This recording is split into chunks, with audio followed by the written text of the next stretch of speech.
Hello, my name is Reverend Dr. May Elise Cannon. Today is Tuesday, it's April 8th of 2025. Today is day 550 since October 7th of 2023.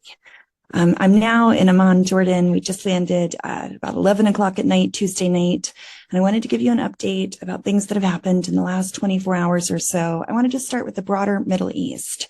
In terms of Iran nuclear talks, President Trump said that the U.S. would hold direct talks with Iran. He started talking about that over the weekend. And Iranian officials said the plans involved Omani diplomats as intermediaries. Trump had abandoned the Obama-era nuclear agreement 7 years ago when he was first in office. He announced the plans after meeting with Prime Minister Benjamin Netanyahu of Israel. He said Iran would be in great danger if the talks don't succeed. So just yesterday, the U.S. and Iran confirmed they are going to have nuclear talks while diverging on the details of negotiations. Trump said the meetings would involve direct negotiations with Tehran's foreign minister, but Tehran said that the negotiations are going to be indirect. So who knows? But according to a source, Special Envoy for the Middle East, Steve Witkoff, will lead the U.S. delegation for the talks. Those are supposed to start as early as Saturday in Oman. So the Wall Street Journal, Axios, others have reported. Iran's foreign minister, in an article that was published by the Washington Post today, said that the ball is in America's court. Iran is ready for indirect negotiations with the U.S. A solution to the crisis is within reach. Pursuing indirect negotiations is not a tactic or a reflection of ideology, but a strategic choice. We face a significant wall of mistrust and harbor serious doubts about the sincerity of intentions, made worse by the U.S. insistence on resuming the maximum pressure policy prior to any diplomatic interaction, end quote. So that was in the Washington Post. The Trump administration is ending most, if not all, of the remaining U.S. aid for Afghanistan and Yemen. Yemen has been in a famine, a severe humanitarian crisis. Of course, the Houthis are operating out of Yemen. The U.S. aid sources announced that yesterday. They also talked about aid for Somalia, Syria, and Gaza, cutting aid in all of those places. The UN World Food Program warned that this could be a death sentence, literally, for millions of people around the world. In terms of Israel-Hamas and the ongoing war, ethnic cleansing happening in Gaza, Trump yesterday said that he would like to see the war, referring to the war in Gaza, stop.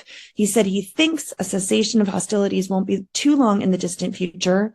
He said that as he hosted Prime Minister Netanyahu at the White House. Separately, the French President Macron, Trump, and the Egyptian President al-Sisi and King Abdullah yesterday discussed the situation in Gaza on a phone call. So we were in Egypt. We've been having meetings with the foreign ministry and heard about there will be a post-Gaza conference hosted by France, Egypt, and Jordan, which were also part of the discussions. My understanding is the U.S. was not a part of that, those conversations. By the way, the Arab News did report that our meetings with religious leaders in Egypt were happening simultaneously to the conversations between the French, Egyptians, and Jordanians. If only our efforts towards peace could be effective. An update on what's happening in Gaza. There were Israeli strikes overnight. At least 25 people were killed in the last 24 hours.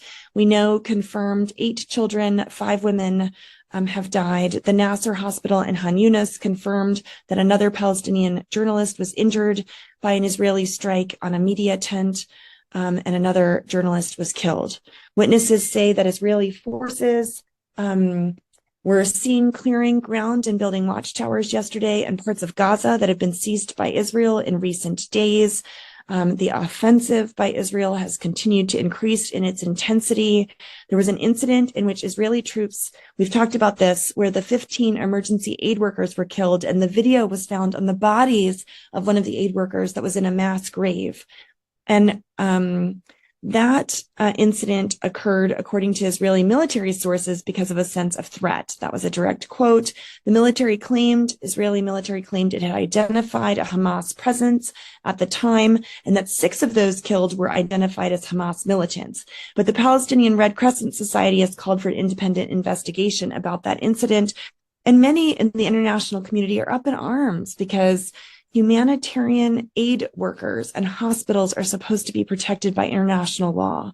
So for 15 humanitarian workers to be killed, and the video clearly shows that they had lights on, showing that they were, a convoy of ambulances and aid vehicles, is just a clear and direct violation of international law. Families of victims that were killed on October 7th by the Hamas-led attack yesterday sued Bashar Masri, who's a prominent Palestinian-American businessman, in a Washington state court, alleging he supported Hamas by operating hotels and an industrial site in Gaza that enabled the militant group to construct and conceal tunnels used to store weapons. Masri has denied those allegations. According to Israeli news reports, the army in Israel plans to seize 40% of the Gaza Strip by the end of this week. They already control more than a quarter, more than 25% of Gaza. More than 400,000 Palestinians have been displaced since the resumption of military operations just since March 18th, just in the last couple of weeks. Survivors in Gaza are being reportedly forced to flee in the ever-shrinking space, and their basic needs are not being met. In terms of what happened between the Netanyahu and Trump meeting, they met twice yesterday. Before the meeting, the White House announced there would not be a press conference planned, as was initially supposed to happen. That was canceled. Netanyahu summarized the discussions after his meeting, saying that he discussed Iran, that Iran would not have nuclear weapons. This could be done through an agreement, but only if it's a Libyan-style agreement for them to go on, blow up facilities, and dismantle all the equipment under American supervision. And American implementation is a good thing. He said the second option won't happen. They will prolong the talks, and then the option would be military. Everyone understands that. We discussed this in detail. They also talked about, secondly, Gaza. We're determined to eliminate Hamas. At the same time, we're determined to return all our hostages. I care about the hostages, and I do hope to succeed. He didn't say hope. He said we will succeed in that as well. We talked about President Trump's vision for Gaza, and we're currently in contact with countries about the possibility of absorbing a large number of Gazans. This is important because in the end, this is what must happen. I'll just say, being in the Arab world has strong disagreements with that assessment. Netanyahu said the third issue discussed was Turkey and the establishment of military bases in Syria, which Netanyahu said imposes a threat to Israel. Israel opposes Turkey establishing military bases in Syria and will work against it. And the fourth issue that was discussed was tariffs. Trump said he was asking countries to reduce their trade deficits with the U.S. to zero. And I told him, Netanyahu, that this was not difficult for us. Let's do it. It's the least we can do for the U.S. and its president, who does so much for us. Finally, Senator Peter Welch reported that IDF soldiers firing on the Red Crescent ambulances, shooting first responders, and beating those unjustly detained is shocking because of its brutality and frequency, and there must be accountability. So Senator Welch in the U.S. is calling for the Leahy Law to be applied and to end offensive weapons sales to Israel. The U.S. is calling, we at Churches for Middle East Peace are calling for the withholding of weapons because they're being used in violation of international law.